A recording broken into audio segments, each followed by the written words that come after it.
Hi, I'm Mort Cooper, your host on Change Your Voice, Change Your Life, subtitled, Not With My Wife, You Don't. That's a suggestive title, but it's a very meaningful one. I like to talk with you about it because it involves people who have voices that are failing. They can't talk. They're all over the dial. They're worldwide. They're told that it's hopeless. They have a condition that Robert Kennedy Jr. has, the environmental lawyer. Diane Rehm of NPR Radio has. They have the same condition that Henry Fonda, Keith Erickson, Shadoe Stevens, well-known personalities, had, called spasmodic dysphonia of the strangled voice. I'm going to play a tape for you to show that the strangled voice, spasmodic dysphonia, is not hopeless, and that there are cures of it, despite the fact that my medical colleagues and academic colleagues are of the view that it's hopeless, incurable, and has been incurable in the medical world for over 135 years. Diane Rehm of NPR Radio does Botox for the vocal cords. They're strangled, and like that. If you listen to her, you have to feel for her because it's a very, very impaired, unbalanced sound. If you listen to Robert Kennedy Jr., I had the privilege of talking with him by phone, asking him why he doesn't consider a possible cure of his strangled voice. He's on Botox too, and if you listen to him on national TV and radio, you can feel for him and understand he has a very, very troubled voice. Both Diane Rehm and Robert Kennedy Jr. are of the view that there are no cures because their physicians tell them there are no cures, and the physicians are well-intentioned, humane, compassionate. They believe there are no cures because they have no cures in the medical profession or in all academia as well. Strange as it sounds and unfortunate as it is, I'm the only doctor in the world reporting ongoing documented cures of spasmodic dysphonia, the strangled voice. Now, why is the program subtitled, Not With My Wife, You Don't? A faculty member of UCLA Medical Center, his wife was diagnosed with spasmodic dysphonia. He elected not to have medical treatment, sent his wife to me. She was cured of the condition by direct voice rehabilitation. It's all natural. And he was very kind and gave me a statement about what I did for his wife and for him. I served on the staff and faculty for 8 years at UCLA Medical Center under Jack Pressman, the chairman, and ran the voice and speech clinic for Pressman while I was on the faculty. Not with my wife, he said to me when he came to me. He didn't want medical attention, surgery. Today it's Botox. He was aware of what the downside outcomes might be. 2/3 of the surgical procedures that were done in the name of medicine as a state-of-the-art treatment of choice for years, beginning in the early 70s, 1970s, have, according to the American Speech and Hearing Association, wound up with 2/3 of those worse off after the surgery than before. Today, the state-of-the-art treatment of choice is Botox, Bo for botulinum and tox for toxin. It's in undiluted form the world's possible worst poison known to mankind. In diluted forms, it's used every 4 to 10 times per year, each and every year, for those who suffer from spasmodic dysphonia, the strangled voice, and the cost is anywhere between $1,000, $2,000, $3,000, and $4,000. Nobody knows the long-term downside effects on the body. Nobody. Let's play a tape so that you can hear the outcome of those who have suffered the strangled voice and I'm reporting documented cures of these cases. I'll talk with you about the cases. They come from UCLA Medical Center, the Mayo Clinic. The top ear, nose, and throat doctors in the country have diagnosed these individuals with spasmodic dysphonia, and they failed to cure the condition. They tried Botox, they've tried other means, and they failed. I report cures of these conditions by all natural means. It can't hurt you, it's safe and effective. Let's take a listen.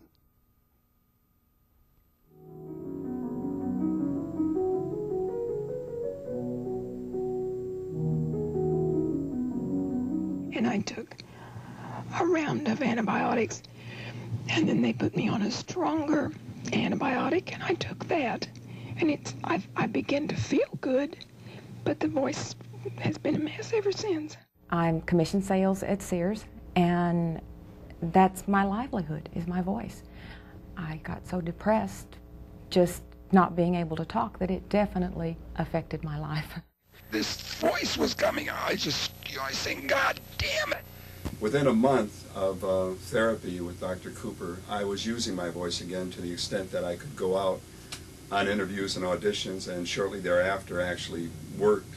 You can hear the obstruction starting to obstruct now, I think. This is the new voice. There is that aspect of lightening up, but there also is an aspect of having the correct pressurization. And he said, I don't want you to talk in that little girl's voice anymore. You talk in your regular voice. I said, but when I talk in my regular voice, you can't understand what I'm saying. I had a strangled voice. It was very difficult to speak. When I did speak, it sounded strangled. Before I had worked into the position of employment director, manager of employment.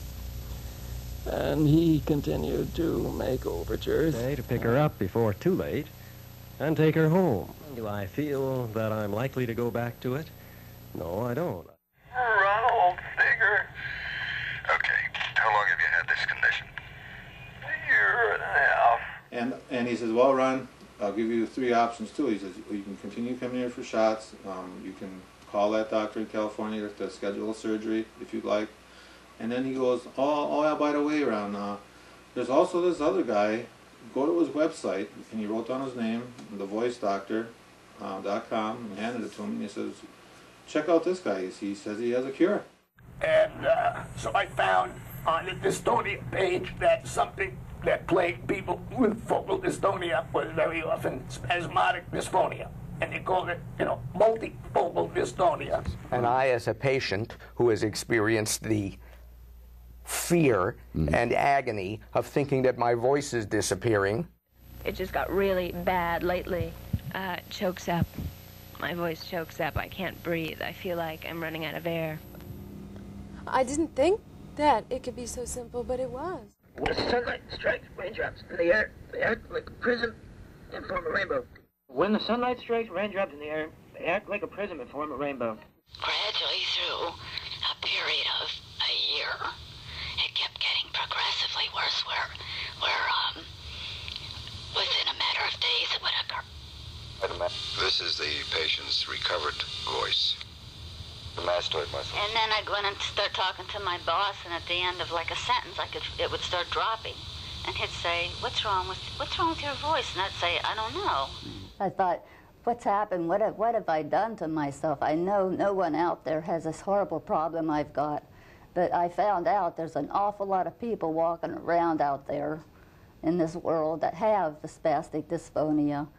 And they say that it's because some motor signal from the brain is overamped and it tightens up the vocal cords. It's pretty tragic, isn't it? Pretty tragic sound, and it's quite different now.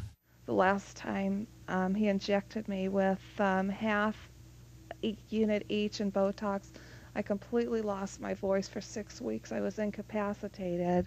It was a complete roller coaster going through that, but that's the only treatment that they told me was available, and that I would be getting these injections for the rest of my life. Couldn't think of any name, and my sister and I were joking around about how many people call the rabbit's cocktail, and I just said, oh yeah, wouldn't that be funny if I called it Q-tip? So we just called it Q-tip. Can you talk with the rabbit again? Hi, Q-tip. How are you? Do you want to hop around today? Are you thirsty? Why did you bite my shoe? Do you realize you changed your voice when you talk to the rabbit? Yes. I talked higher. Who diagnosed it? Scripps Hospital in La Jolla. Probably about a year and a half ago. They told me that it was neurological and I was born with it. Other than the one time from Bryn where I had 6 months good voice, nothing. I believe that spasmodic dysphonia is curable. According to legend, a boiling pot of gold at one end. People look, but no one ever finds it. I've been here for the past 10 days trying to find a teaching position for the next academic year. Jack fell down, broke his crown, Joe came down my head. They didn't know what to do because they couldn't get me out of it. So eventually I went to other doctors who told me I had spasmodic dysphonia. Trying to get help is very difficult because you can't communicate your problem or just your trials. They want you to go to psychiatrists, and how are you supposed to go to psychiatrists when you can't speak? Well, and then he says, well, how long ago did you see Dr. Cooper? And I went, oh my God, it's been 6 years. It'll be 6 years in June. Well, as I go through the day, even right now, I'm tending to raise my voice and go in the upper register. You remember that voice? I remember it. Did you like it? I didn't like it then, didn't like it now. That's to help. And after a while, I get my voice not 100%, but much better than it had been. And after about 2 years, it started to again go worse and worse. I hope that by sharing, others too will find new hope for a life that allows them that greatest gift that God has given us, the gift that makes us human, that gift we call communication.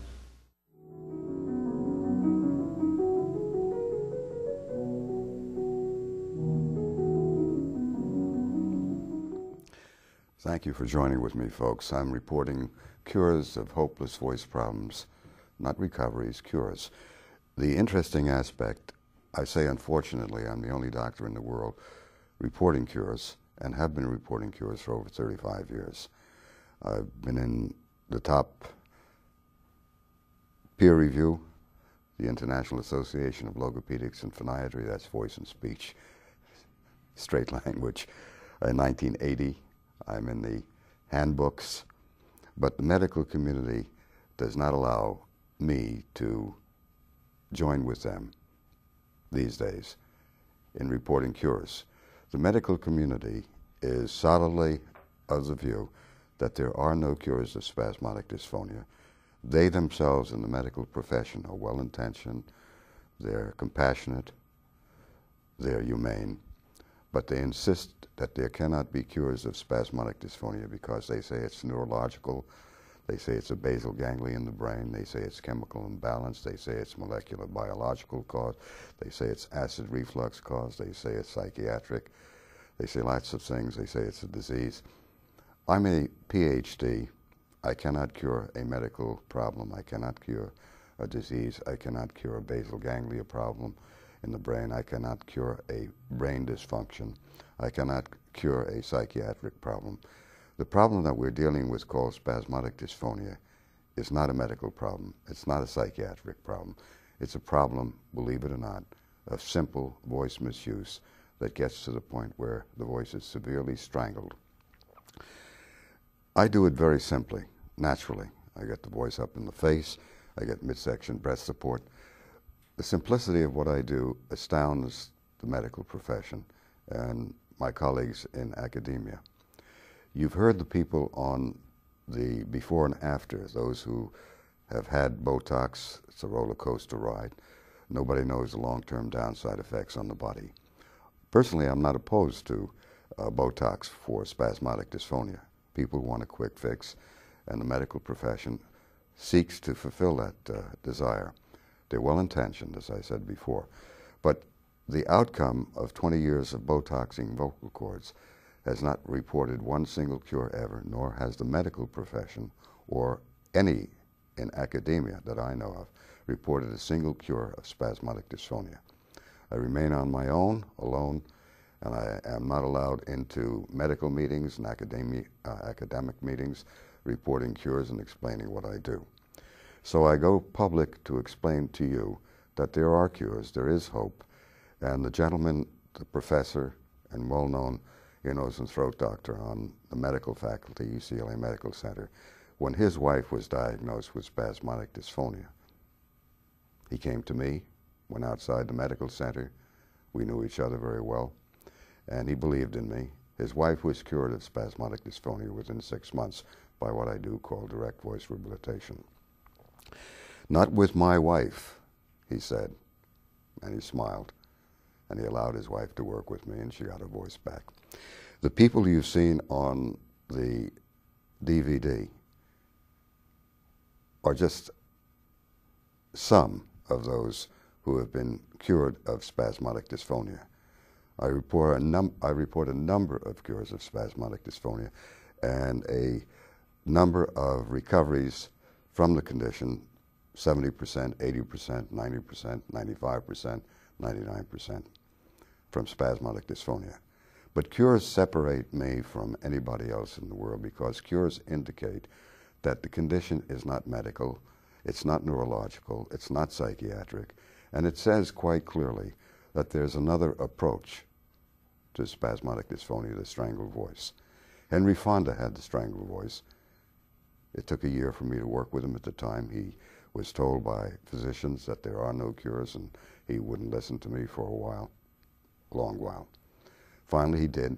He got his voice back. He went on to do On Golden Pond. Shadow Stevens, a well-known national personality on radio, had spasmodic dysphonia. He says what I do is miraculous. I don't believe so. I think it's journeyman. It's simple. I need cooperation. Keith Erickson, the basketball player for UCLA, star player, and also for the Lakers, and a broadcaster, had spasmodic dysphonia. He has a normal voice, as does Shadow Stevens, as do a lot of people I work with who afford themselves the opportunity to try a different approach. The only thing I am concerned about, and it's the basic thing, is the medical community says there is no choice other than Botox or surgery. Speech therapy never reports a single cure of spasmodic dysphonia, nor does the medical approach, nor do any of the approaches on SD, spasmodic dysphonia. It is my view that the medical profession is taking a very unbalanced and inappropriate position on spasmodic dysphonia. Years ago in 1845, Semmelweis, Ignaz Semmelweis in Vienna, explained the high death rate among childbirthing women. About 20%. It was safer to have a child on the streets of Vienna than in the top medical centers. Ignaz Semmelweis, in his very young days as a medic, said that the problem was caused by the physicians not washing their hands. They were doing autopsy, and after the autopsy, they were delivering babies. Ignaz Semmelweis tried for years and years to convince the medical profession of his time that washing one's hands, the physicians and others, could cut down on the high mortality rate. His career was ruined. He died young at 47 years of age. Semmelweis, to me, is a heroic figure, and it took many, many, many years before the medical profession changed its position on treating childbirthing women. Today, the medical profession is, once again, in my opinion, taking the negative position that there cannot be cures of spasmodic dysphonia because they don't have one single cure in 135 years since Emil Traub first described the condition, Ludwig Traub, in 1871. My medical colleagues and my academic colleagues are well-intentioned, they're humane, and they're compassionate. They're on the wrong road in treating spasmodic dysphonia. The problem that I see in the medical profession and in academia, they have a paradigm. The paradigm says that spasmodic dysphonia is incurable because they have many theories, and the theories don't pan out. So if their theories don't pan out, how could one lone single doctor in the world report cures of what they in all medicine say is incurable and all academia says it's incurable? One of the leading ear, nose, and throat doctors, Herb Dito, a famed surgeon, San Francisco, asked me at one time at a meeting years back, how does it feel to be the only one curing spasmodic dysphonia? It's not very attractive because there are a lot of people suffering, and they're told by the medical community, all academia as well, that there are no cures, and you have to live and suffer and endure the problem of the strangled voice. I don't agree. I believe and find that there are cures of this condition treated naturally, not medically, not by Botox, not by surgery, and not by speech therapy. What I do is called direct voice rehabilitation. Direct. I change the pitch of voice. My medical colleagues, my academic colleagues are of the view that what I do is inappropriate. But whether it's inappropriate or not, I have cures of spasmodic dysphonia ongoing for 35 years. And I have peer review of the cures in 1980. The interesting aspect is that we live in two different worlds. Two different worlds. I with cures of spasmodic dysphonia, and my medical colleagues, and they are my colleagues, and my academic colleagues, and they are my colleagues, are of the view that what I do is impossible and will not allow me to join with them in discussing this publicly, why I can report cures ongoingly, documented cures, 15 cures alone at UCLA Medical Center alone, and adding. These spasmodic dysphonic patients were diagnosed by the top ear, nose, and throat doctors, including the chairman of the Head and Neck Division, Dr. Paul Ward, the current chairman of the Head and Neck Division, Dr. Gerald Burke, and the top staff and faculty people at UCLA Medical Center. There are 15 cures of their diagnosed spasmodic dysphonia. I have cured a young lady, Ginger, you heard her on Pet Talk, from the scripts of spasmodic dysphonia. I have cured others at different medical centers, different settings in the country and the world by what I do called direct voice rehabilitation. It is very, very regretful that I cannot be allowed to teach what I do. I'm considered strange, off the record, in another world. It is my take that what I'm doing is very natural and very simple, and I call it direct voice rehabilitation. There are millions of people suffering spasmodic dysphonia, not only in the country, this country, but in the world, and they have no hope. I understand it has a high suicide rate because when you don't want to go on. Communication, as Reverend James Johnson, last person on the DVD that you heard, said it very clearly. Communication is a gift from God. And if we can't talk, we live in a society that is into communication. Won't talk like that. We have eye spasms, and I find that these eye spasms are related to the misuse of the voice. We have all kinds of negative problems. We have back spasms, we have eye spasms, neck spasms. The simple problem is we're talking wrong, I find, and creating these negative spasms. The medical profession, my academic colleagues, are saying these are the symptoms of a dystonia. Dystonia means it's a neurological problem and it's hopeless. I cannot cure a dystonia. I cannot cure a medical problem. I cannot cure a basal ganglia problem. I cannot cure a chemical imbalance problem in the brain. I cannot cure a disease. The medical profession cannot find any of these theoretical concepts. They can't verify what they're saying.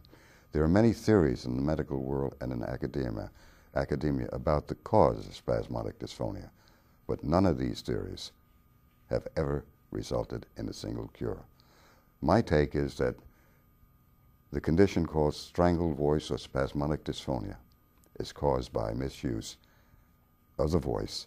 It is not a medical problem, and therefore I can help cure it. Henry Fonda had the condition and argued with me constantly that it was hopeless. His physicians told him it was hopeless. He was wasting his time with me. He got his voice back. He overcame spasmodic dysphonia and went on to do On Golden Pond.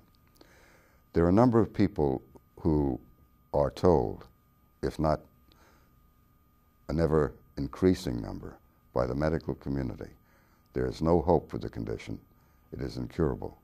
My position is, doctor, do no harm and do natural healing. Botox is a toxic substance. Nobody knows the long-term downside effects on the body. Try Botox and see what it does for you. The top ear, nose, and throat doctor, or among the top ear, nose, and throat doctors, characterizes Botox for the strangled voice as a roller coaster ride. Your voice goes out, the vocal cords are paralyzed, and then hopefully you get somewhat of a normal voice, but you never get a cure. And you have 4 to 10 Botox shots a year, each and every year for life. $1,000, $2,000, $3,000, $4,000 a Botox shot, and nobody knows the long-term downside effects on the body. The medical oath is do no harm and natural healing. I believe that. I didn't take that oath, but I trust in it. I'm Mort Cooper. There are cures of hopeless voice problems. And as the specialist at UCLA head and neck faculty said, not with my wife, you don't. Think about it. Thank you for joining with me. Bye-bye.